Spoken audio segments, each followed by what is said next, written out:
서대 교수 이 자리에 계십니다. 안녕하십니까? 네, 안녕하세요. 안녕하세요. JSA, 그러니까 귀순병사 어떻게 넘어왔는지에 대해서 CCTV를 공개한다고 했는데요. 어제 이어서 오늘도 하는 듯 했더니 또 아닙니다. 왜 이렇게 갈팡질팡하는 걸까요? 뭐가 가장 부담이 되고 의식이 되길래 그 많은 분량 40분을 26초 자르느냐 고생하는 걸까요?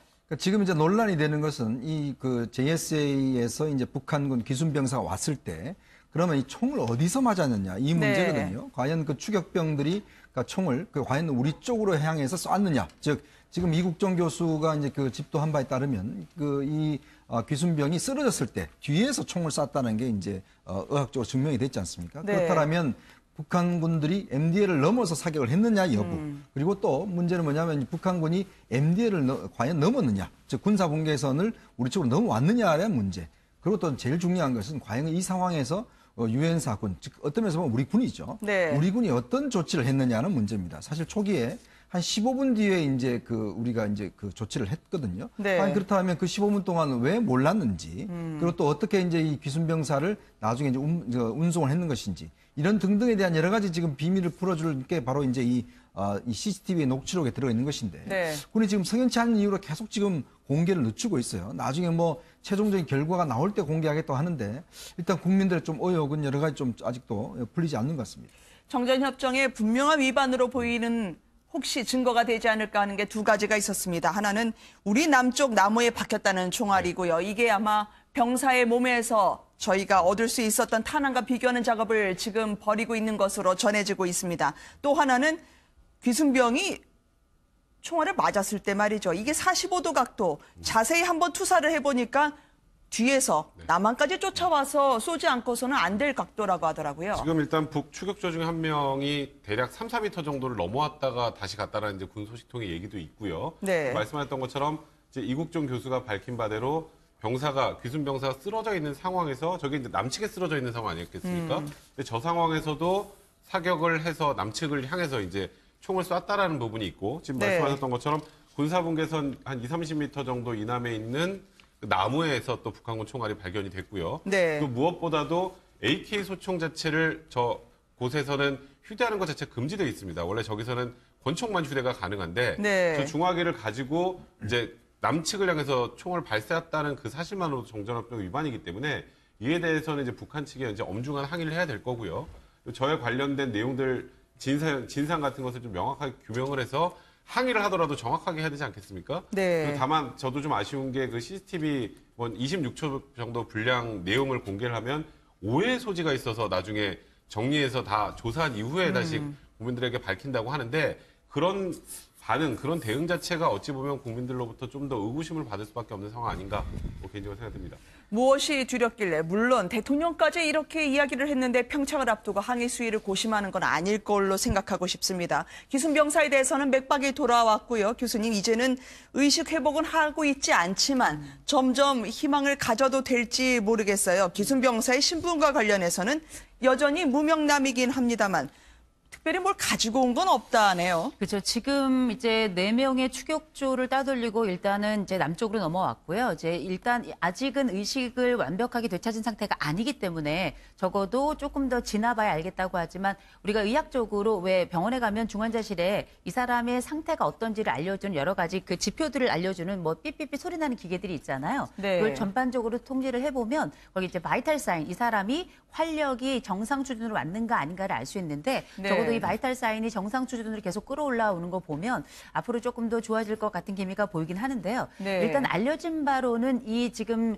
귀순한 병사가 20대 중반으로 알려져 있고요. 그리고 20대 중반이면서 동시에 그쪽에 하사 신분을 가지고 있는 걸로 알려져 있습니다. 네. 그런데 사실 우리가 JSA 쪽에서 근무를 한다는 거는 굉장히 여러 가지로 검증이 된 사람만 그쪽에 근무를 하려고 하는 걸로 알려져 있는데 네. 적어도 이런 상황에서 넘어왔을 때에는 아마 모종의 사건들이 있지 않았을까 싶은 생각이 들긴 합니다만 지금 뭐 유엔 쪽에서 얘기하는 거는 그 브룩스 유엔 그 사령부 그 사령관이 지금 해외 출장 중이고 내부 조율 좀 네. 해야 된다 이런 얘기가 나와 있어서 아직 그 40분 정황에 대해서 알고 있는 바가 없기 때문에 일단 의식을 완전히 회복한 그 월남한 그 병사가 의식을 완전히 회복을 하면 그제서야 좀 더 자세한 정황들을 알 수 있지 않을까 싶은 생각이 좀 듭니다. 뭐 군에 계신 분들은 섭섭하실지 모르지만 여전히 군은 무언가 감추려 할 것 같다라는 국민들의 의식이 아직은 상존하고 있는 게 현실 아니겠습니까? 추격조가 추격을 하고요. 당시의 상황을 저희가 4.85 한번 재구성을 해봤습니다. 왜냐면은요. 과연 무엇이 그렇게 숨겨야 하겠길래 CCTV를 공개하지 못하고 있는가? 병사 귀순을 보면은요. 3시 15분경에 바로 엎드려 쏴 자세로 기순병을 향해서 조준 사격을 했다는 그 장면이 CCTV 안에 담겨 있다는 거고요. 추격하던 북한군 병사가 군사분계선을 이게 넘은 게 아닌가? 왜냐하면 선이 그어져 있진 않지만 대충 그들은 알지 않습니까? 당황하고 다시 머뭇거리다 돌아간 것 같다고 하지만 이미 총알은 병사를 향해서 발사한 상황이고요. 그래서 나무에까지 박힌 게 아니냐라고 하는 정황이었습니다. 이게 다 CCTV에 있다는 거죠. 그렇죠. 지금 이제 그 북한이 과연 정전협정을 위반했는가? 북한이 이제 예를 들어서 그 귀순병사를 정말 우리 측 지역까지 와서 넘어했다면 이거는 명백한 도발이거든요. 네. 자, 그렇다면 그거에 대한 우리가 또 상한 조치를 해야 될 거 아니겠습니까?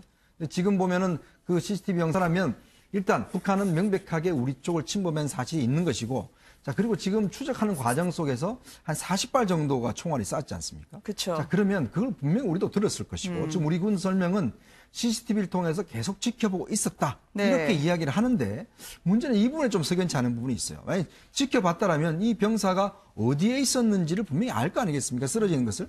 근데 15분 뒤에 찾았다는 거예요. 수풀에 있는 것을. 네. 자, 그러면 기본적으로 그럼 우리 측에서 과연 그럼 감시를 제대로 하고 있었느냐라는 문제. 그다음 또 하나는 북한군이 그렇게 우리 쪽으로 총을 쏘는데 그럼 왜 우리는 아무 대응을 하지 않았냐. 지금 그것도 문재인 대통령도 의문을 제기했지 않습니까? 네. 왜 그런 상황에서 우리가 공포탄을 쏴서라도 예를 들어서 좀 업무를 해야 되는데 왜 네. 업무를 하지 않았냐. 그 유엔사의 교전 수칙이 어떻게 되어 있느냐. 이걸 한번 좀 검토해 봐라. 이렇게까지 지시를 했지 않습니까? 그렇다면 과연 우리가 교전 수칙을 제대로 지켰는지. 원래 유엔사 교전 수칙은 북한군이 올 때 경고 방송을 하게 돼 있다 합니다. 네. 자, 쏘지 마, 뭐 이렇게 방송을 해야 되는데 문제는 그런 행위들이 없었다는 거거든요. 그렇다고 한다면 이날이 사실은 이제 그 판문점 방문을 매번 손님들이 이제 방문하지 않습니까? 유일하게 이날이 이제 쉬는 날이었다고 합니다. 네. 그래서 병력도 적었고, 그래서 과연 이제 우리 측에서의 대응 태세가 제대로 되어 있었냐, 이 부분이 사실 이 CCTV가 좀 밝혀질 부분이라고 할 수 있겠습니다. 바라만 봤을 뿐이 아니길 바랍니다. 이번 포항 지진에 대한 문 정부에 대한 하늘이 준엄한 경고 그리고 천심이라고 하는 지적들이 나오고 있습니다. 문재인 대통령은 결코 이를 간과해서 들어서는 안 될 것 같습니다. 내일 또다시 누가 불의의 객이 될지 걱정해야 하는 지금의 대한민국은 결코 정상이 아닌 것 같습니다. 내일 신문 보기가 또 두렵습니다. 귀를 의심하셨을 것 같습니다. 어제 오늘 우리의 동지가 한 명씩 사라지고 있다는 말까지는 있을 법하다고 생각합니다. 근데 다만 이렇게 많은 분들의 비극이 벌어지는 상황에서 하늘의 경고라고 하면 이 국민들의 아픔까지도 정치에 이렇게 쓰일까 해서 말이죠. 참 한국당의 지금 현재 주소를 좀 보여주는 그런 장면이 아닌가 싶습니다.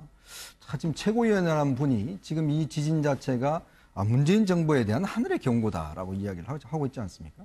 아무리 그렇지만 이렇게 지금 네. 지진 나서 정말 고통당하고 저기 지금 아까 화면 보셨지만 애들이 지금 집에 가서 연습장을 들고 나오고 학습지를 들고 나오고 또 지금 수험생들이 지금 초조하게 다음 주 시험을 준비하고 있는 그런 상황 아니겠습니까? 자, 그런 상황에서 그분들을 좀 위로를 하지도 못할 망정. 네. 지금 이 상황 자체를 정치적으로 다시 또 이용한다고 하는 것이야말로 어쩌면 정말 나쁜 정치죠.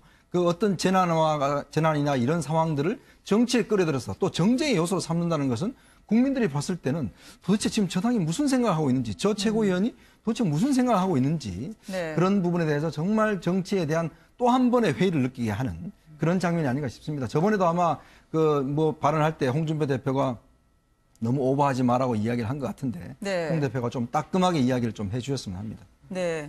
이재민들이 어떻게 들으셨을지 사실, 상상하고 싶지가 않은데 말이죠. 저희도 또 다음번에 어떤 말씀을 하실지 저희도 두려운데요.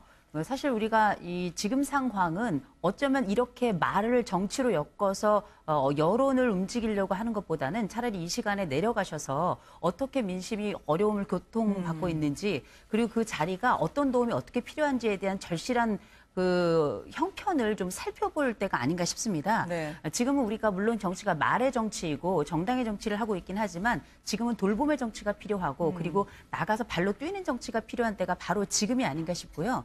어떻게 지금 현장이 고통 속에서 다른 사람들 특별히 이번에 또 수능을 맞은 친구들 같은 경우 그 차 속에서 또 추운 맨바닥 위에서 그 시험지를 들고 있는 걸 제가 봤는데 이런 각각의 모든 장면 아이부터 노인에 이르기까지 모두 고통받는 이 상황에서 네. 아마 이 이야기를 들었던 그 포항 시민들은 그 마음이 결코 편치 않을 거란 생각이 들고요. 또 지금 상황에서라도 오히려 찾아가고 위로하고 돌보고 이런 그 최고위원은 그야말로 이런 부분에서 최고가 돼야 되지 않을까 싶습니다.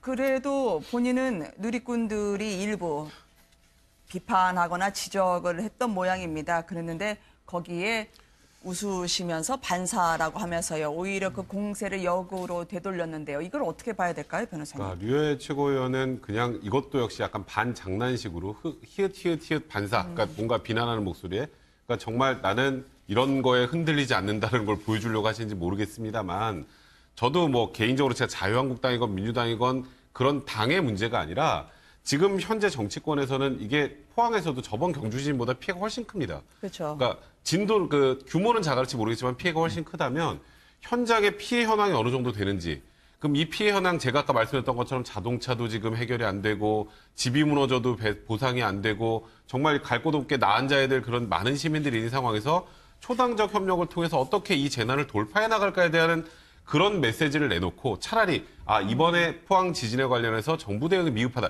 이런 논평이 나온다면야 국민들이 이해해 줄 수 네. 있겠지만 이걸 문정부에 대한 하늘의 경고라 그러면은 포항 시민들은 도대체 뭡니까? 누군가 이 정부가 잘못하면 특정한 지역 사람들이 저렇게 고통받아야 됩니까? 네. 그러니까 이런 말씀을 하시고 정말 유감 표명을 하고 사과하시는 게 아니라 여기서 지금 히읗 반사라고 하는 건 사실 국민들을 두 번 놀리는 거예요. 그러니까 저도 뭐 유해 최고위원을 뭐 계속 비난하고 싶은 건 없습니다만 말이 심하면 이게 국민들로부터 신뢰를 받을 수 없는 걸 넘어서서 정치가 외면당합니다. 네. 그런 부분에 대한 생각은 반드시 좀 하셨으면 좋겠다는 생각이 드네요. 집이 두렵다. 그래서 컵라면으로 끼니를 해결하지만 밥도 서서 먹고 그리고 차 안에서 밤을 지샐 수밖에 없는 이재민들이 사흘째 공포의 밤을 보내고 있습니다.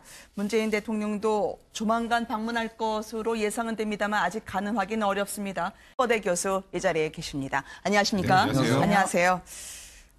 JSA 그러니까 귀순병사 어떻게 넘어왔는지에 대해서 CCTV를 공개한다고 했는데요. 어제 이어서 오늘도 하는 듯 했더니 또 아닙니다. 왜 이렇게 갈팡질팡하는 걸까요? 뭐가 가장 부담이 되고 의식이 되길래 그 많은 분량 40분을 26초 자르느냐 고생하는 걸까요? 그러니까 지금 이제 논란이 되는 것은 이 그 JSA에서 이제 북한군 기순병사가 왔을 때 그러면 이 총을 어디서 맞았느냐 이 문제거든요. 과연 그 추격병들이 그러니까 총을 과연 우리 쪽으로 향해서 쐈느냐. 즉 지금 이국정 교수가 이제 그 집도한 바에 따르면 이 귀순병이 쓰러졌을 때 뒤에서 총을 쐈다는 게 이제 의학적으로 증명이 됐지 않습니까? 네. 그렇다면 북한군들이 MDL을 넘어서 사격을 했느냐 여부. 그리고 또 문제는 뭐냐면 북한군이 MDL을 과연 넘었느냐. 즉 군사 분계선을 우리 쪽으로 넘어왔느냐에 대한 문제. 그리고 또 제일 중요한 것은 과연 이 상황에서 유엔사 군, 즉 어떤 면에서 보면 우리 군이죠. 네. 우리 군이 어떤 조치를 했느냐는 문제입니다. 사실 초기에 한 15분 뒤에 이제 우리가 이제 그 조치를 했거든요. 네. 아니, 그렇다면 그 15분 동안 왜 몰랐는지, 그리고 또 어떻게 이제 이 귀순병사를 나중에 이제 운송을 했는 것인지, 이런 등등에 대한 여러 가지. 해보니까 뒤에서 남한까지 쫓아와서 쏘지 않고서는 안 될 각도라고 하더라고요. 지금 일단 북 추격조 중에 한 명이 대략 3, 4m 정도를 넘어왔다가 다시 갔다라는 이제 군 소식통의 얘기도 있고요. 네. 말씀하셨던 것처럼 이제 이국종 교수가 밝힌 바대로 귀순병사가 쓰러져 있는 상황에서 저게 이제 남측에 쓰러져 있는 상황 아니었겠습니까? 근데 저 상황에서도 사격을 해서 남측을 향해서 이제 총을 쐈다라는 부분이 있고 지금 네. 말씀하셨던 것처럼 군사분계선 한 2, 30m 정도 이남에 있는 그 나무에서 또 북한군 총알이 발견이 됐고요. 네. 그 무엇보다도 AK 소총 자체를 저 곳에서는 휴대하는 것 자체가 금지되어 있습니다. 원래 저기서는 권총만 휴대가 가능한데 네. 저 중화기를 가지고 이제 남측을 향해서 총을 발사했다는 그 사실만으로도 정전협정 위반이기 때문에 이에 대해서는 이제 북한 측에 이제 엄중한 항의를 해야 될 거고요.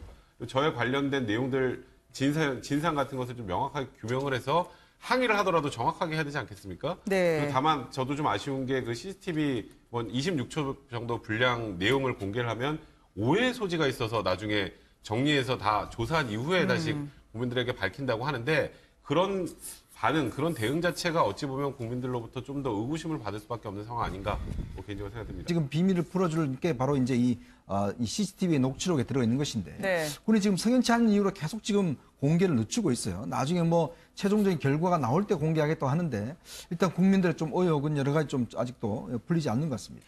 정전협정의 분명한 위반으로 보이는 혹시 증거가 되지 않을까 하는 게 두 가지가 있었습니다. 하나는 우리 남쪽 나무에 박혔다는 총알이고요. 이게 아마 병사의 몸에서 저희가 얻을 수 있었던 탄환과 비교하는 작업을 지금 벌이고 있는 것으로 전해지고 있습니다. 또 하나는 귀순병이 총알을 맞았을 때 말이죠. 이게 45도 각도 자세히 한번 투사를